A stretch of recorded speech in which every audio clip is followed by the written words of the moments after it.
Well, welcome. Hello, everybody. My name is Jake Montoya, and I am a My Brother's Keeper peer advocate for LA County Library. And today I'm here with Hector Tetris Arias, and we will be discussing his life and career as an artist, muralism as an art form, and then his most recent project, his mural outside of the Bell Library in the city of Bell. So thank you for joining us, man. I Thanks really for appreciate having you. me. Yeah, for sure, man. Yes. So just kind of getting into it, I kind of wanted to get some of your personal background, right? And I know that you identify heavy with two cities, right? Yes. Michoacan and Los Angeles, Yes. right? Can you kind of give us a little bit of background to that? Yes. Yeah, I was born in Michoacán, Ixtlán de los Herbores, Uh-huh. and I was raised in Los Angeles. Uh-huh. And I always had connections with Michoacán. I'll go back and forth, visit Uh-huh. the family, and come back to Los Angeles. So that was just the whole culture from Michoacán. I was inspired by all the art, like the purépechas art, just the different cultures, from the trompos, from everything, from the food, from the corns. Like it was just a lot of. I was exposed to a lot of culture things that helped evolve my art. Just having that enrichment, and when I came to Los Angeles, I was also pretty lucky to be in the capital where it was once for muralism. And there was a lot of great artists out here, a lot of muralists. And I used to go with my mom to work. She used to take me to work to downtown LA. And that was when I first got exposed to graffiti and muralists. Like graffiti artists like Skill from UTI. I used to see them in downtown LA. And from muralists like the Los Angeles Street Scrapers. Yeah, that's a big movement out here on the east side. Yeah, for sure. Yeah, so that's how like my whole love for the arts started. That's awesome. And using both from all in different worlds and just combining it in one. I like first that you highlighted the variety of culture you were exposed to growing up in Michoacan, right? Yes. That because a lot of people, if you're not familiar with the culture, they tend to think that Mexico's all the same, or that that it's all just homogenous. You know what I mean? That it's all the same kind of blanket. That's just whatever's happening here is happening there. But that no, like there's there's still independent cultures converging within there, right? That kind of like creates the different art forms and creates the different like the dialects and slang. Yeah, you know what I mean? Sure, yeah. And then we've been having art since way back, like since the whole Aztecs, Mayan times, and they were all artistics, and everybody just carry on like the same artistic abilities, but now like we have different like different ways, different medias how they present, but like our people, and there were a lot of artists, and I feel that it kind of died once we come to the United States, and we don't really practice as much as the traditions and the arts that they were left for us to practice and also evolve and create and just naturally create and appreciate our earth and in different ways. Absolutely. So that's one of the things that I'm trying to push more, just focusing more in old art, like Asian art, and bringing it more and just expose a little bit more to our people that we have out here in Los Angeles.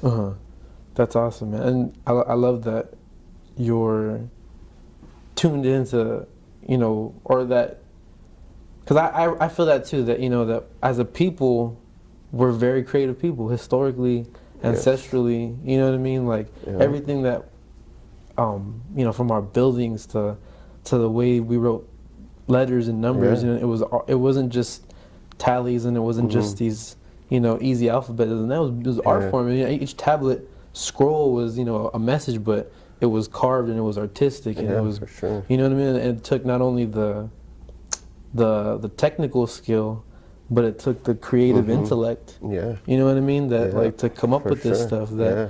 it wasn't just coming up out of the ground. You It's know all what I mean? mathematic and everything. Yeah. And I think it's important that we're able to connect to that, and like you said, to because one of the things you highlighted was treating the earth right, treating the earth proper with respect, Yes. right, and its creatures, and that's kind of a recurring image in your work a lot, right? Especially the monarca butterfly, Yes. right? Yeah. The monarca is like a metaphor to our people, or just how they have the longest trajectories from traveling from Michoacan to Canada all year long, and they never give up. It's just in their nature, like different generations go, and that's all in their nature that they just travel. And same with us, we're migrating to new places, and we're all just trying to survive. And if a butterfly could come from travel like thousands of miles, like like us could be possible, that we could do something incredible. So we were talking about muralism, and muralism having a deep history in Mexico and in LA too, right? When you got to Yes.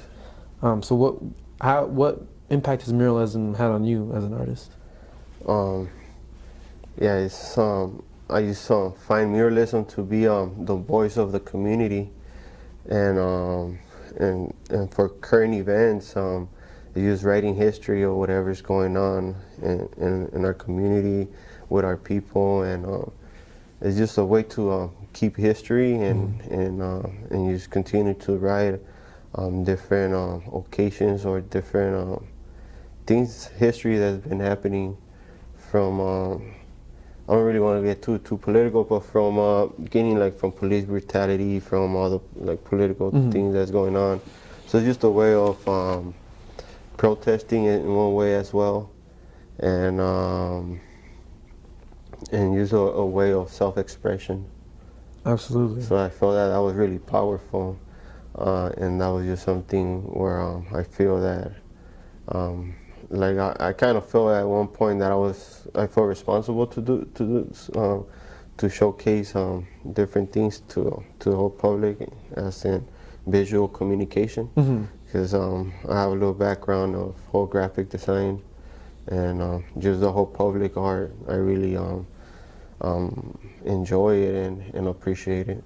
Definitely, and that's cool. That I didn't know you had that background in graphic art, because that kind of informs, like posters, campaign posters, almost like propaganda posters is graphic art, right? And it's meant to be public, huh? Yes, and that's one of the things that also helped me out.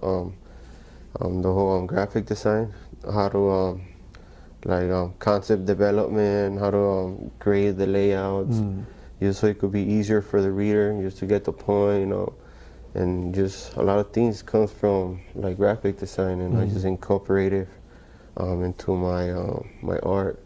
A lot of compositions also comes from old painters like Michelangelo. I study a lot of their paintings, and I just focus a lot of their compositions, and I try to match it or do similar, and always get inspired by different artists. And actually that kind of brings, there's one piece right here that I noticed on the Daniel Hernandez, who is the librarian here at the Chicano Resource Center. He went and took some photos, but this one right here, the book itself, right? Yes. I noticed the four directions, and then the spiral. I forgot the name, but the spiral right there as well. So I kind of wanted to ask you about that. Yeah, that was the golden ratio. The golden, that's right. Yeah, so I sometimes it's just really appealing to I guess to the human nature, to see I guess the flow of it. So in this mural, it kind of has it as well. I try to create it as well. And you can see this pattern in different nature, like for example the snail and different other Absolutely. And then even kind of like in the flow of the butterflies, Yes. like on the mural itself, right? We kind of Yes. see like their path flowing. So for this one, I started with some small little butterflies, and I didn't go completely black.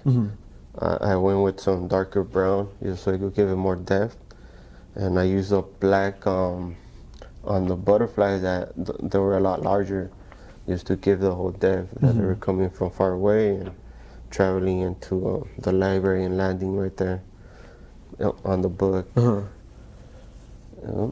That's really cool. And then the whole title of the piece, I mean, the quote here, I'm assuming Yeah. that's the title of the piece, right? Yes. So once you learn to read, you will be forever free.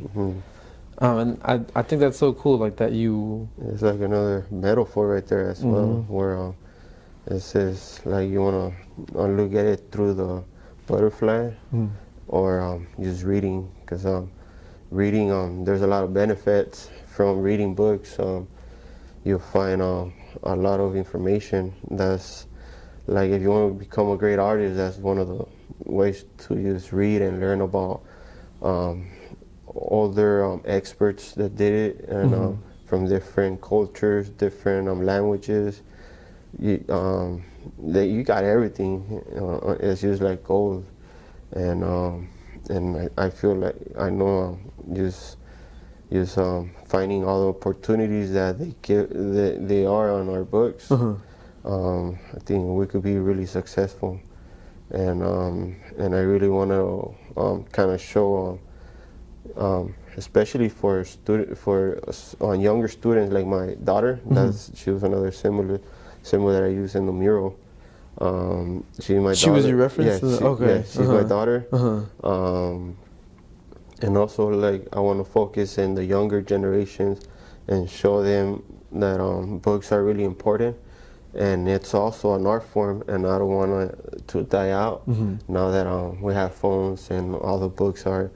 Well, we have I don't know if the population of people coming to the library is decreasing or something, but I really like the whole, and I appreciate the whole form of the whole, just reading a book, and it's really important for us just to continue and learn. Like, there's so many opportunities that we could find on a book, and it's just there. We just gotta go out and see what makes us. What makes us us, right? Yeah. For sure. No, definitely. And I think that's a good, because like the Chicano Resource Center, you can, spend however long it takes digitizing everything here. Yeah. But you're not going to get the same, you know what I mean, from coming in, feeling the book, like connect, like you said, just even with the books being made from paper, being made from wood, connecting with it, you know what I mean? Connecting to the natural element of, you have something in your hands, you know? Yeah, it's a different feeling having it. Like, I feel more comfortable having a book than having the files in my phone. Like, my phone, something will happen to the phone and I can't even go back to it, and I just lose all that. Gone forever. And in the book, I always have it, like, and all the information is always there. And And to your point about, wanting to talk to the younger generation, you brought up a good point that you study the past masters, right? Yes. That you study, like you said, it's Michelangelo, the composition, and everything, like things that you wouldn't think apply to contemporary art, murals, right? Yeah. So like to the younger artists, I think I want to ask, what would you say about, them being anxious to just get started, as opposed to like, taking the time to research your craft and look into it?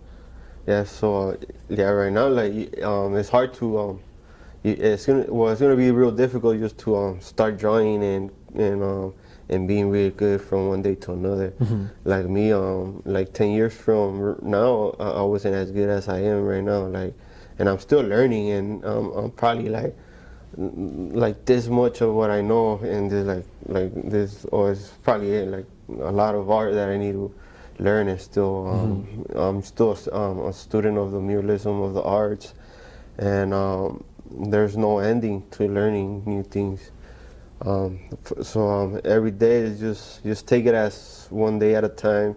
learning from, just be organized on what you want to learn, and you just focus on certain things to build your skills and your ability to create whatever you want to create in whatever media you want to use. Yeah, there's masters in every field to study, Yeah. right? Yeah, so it's just creating and learning, and they say a good artist sees and a great artist steals. So it's just like stealing. I heard this quote from someone else. I just forgot who it was, but yeah, it's just stealing ideas and just keeping them and using them and flipping them. It's just like hip hop, when you make a music like a beat. You just collecting different samples from different music, and then you just all throw it in one, and you just create one beat. And it's just similar to a mural. You create you gather different information, and then you just throw it all into a mural. Same concept, kind of. That's awesome. And I think I'm familiar with that quote, that it's like, to steal it is to make it your own. Yeah. Right? Like if you're copying it, you're just kind of taking it and shipping it. You're not adding anything to it. Yeah. But if you're taking that idea, And you're making it your own, yeah. adding something to it. Yes. It's art, right? Yes. Yeah. Yeah. I see it a lot of times, but yeah, I also see when people like they still like just the same composition, the same style, and there's also like ghost writers. I mean, like ghost artists that so it's all that going on, but yeah, that's how it is. I feel that. So with the Bell mural, can you tell me a little bit how that came to be? About how how that project came together and how that kicked off? Well, the whole I always wanted to paint a mural in Bell, and it's really difficult. Well, it's been real difficult, like since I started my whole muralism career. And since, Can I ask why that is? It's just maybe the ornaments from the city. I think they're all dated, and at one point, because I felt like muralism is really powerful, that I don't know if it was like they were a little bit afraid of, because there's all these things going on in the city and during that time. So I don't know, that was one of the ways that they didn't really want to push for muralists. But I went a few times. Sometimes like I was really, really disappointed, where I felt like like really hurt, And Why wouldn't you want this mural? yeah, and so then I kind of gave up a little bit by by trying to create in the city where I'm from, and I started going to other areas like downtown, South Central, more like Hollywood area, Venice, and I started creating more murals in that area. Some of the murals, it was more like graffiti influence, where we go and we do our names, like I'll do a Tetris, or with my collective that we've been off for like over like 20 years, close to 30 years. So I find it more a little bit more fun, like just painting somewhere else, because I didn't really want to deal with like paperwork or city and all this. So there was this also one time that I was gonna do a mural, and I went and tried to do it the right way, and they told me they had to pay for a permit, and the permit was like 1,000 something. It was way over that whatever the person was gonna pay me for the mural. So it's like, that didn't make sense. So I was like, oh man, So for this mural right here in the city of Bell, we started a Sela Art Festival with Assembly member Anthony Rendon. He started the art festival in the river. I think it was like 2 years ago. We gathered a couple of people from the community, and we all collaborated and created a whole festival in the river with Miguel Luna. He was the creator of the whole thing. And for each artist, we all put in a little input. We have Eric from Olivio that he hosted a open mic on the river. So we had vendors from our friend Citlali, Ray, our friend Ray, he was doing silk screen. So we like those two years we had a good turnout. I had some walls and I had 6 different graffiti crews from Los Angeles. Oh, that's cool. Go out in there and paint. I built these walls and they all did their. It was really amazing work on the panels that we did, and that was the second year. So this year, the whole pandemic hit and it was it hit really like it was kind of hard for me to participate because it was gonna go online. So I'm not too familiar, I didn't really want to do no digital art or nothing. So I kind of figured just like to leave something with the whole Sellout Art Fest, because we've been doing a lot of work, and just kind of leave a stamp, and also just to bring the whole art, and because it's just to promote like the whole art in that area. And I guess and I felt that just having that art piece, it was going to promote a lot of artists to come, and also the whole muralists, just to I guess so people could appreciate a little bit more. So like I've been scoping that wall for like many years. So I brought it up on to Atlantic and Gage. So as I like everywhere I drive, I always cruise. I don't go fast or nothing. I always just cruise, and I look at walls, people in the back honking, and I'm just driving. But I always just I like the whole environment, and like I feel the whole environment. I see I see beauty on every like wall that I see, like, that I cruise by, and I see, oh, that's a good wall right there, and But for that one, I pitched it to the whole community, and from the Sellout Art Festival, and one of our friends also from the community, she's a team member from Isla Solis's office. Okay. And she also like helped out in getting the right permits and all that to create the mural in the library. So Hila Solis, she's the one that sponsored it, and I wasn't really expecting it to happen. I was like, I was still like, I was working in some other like job, and one day they hit me up, like the same day that the same weekend, the same week that the event was gonna happen. They called me like on Tuesday and told, oh yeah, the wall is gonna be ready for this. And then I had a layout, since I've been doing a lot of layouts I have on my computer, where some of them I use and some of them like I store from further like reference. So I already had like something similar to that. So I just took a picture of the wall and I readjust everything, and I just turned it in real quick because they wanted to see it. So I submitted it and they approved it.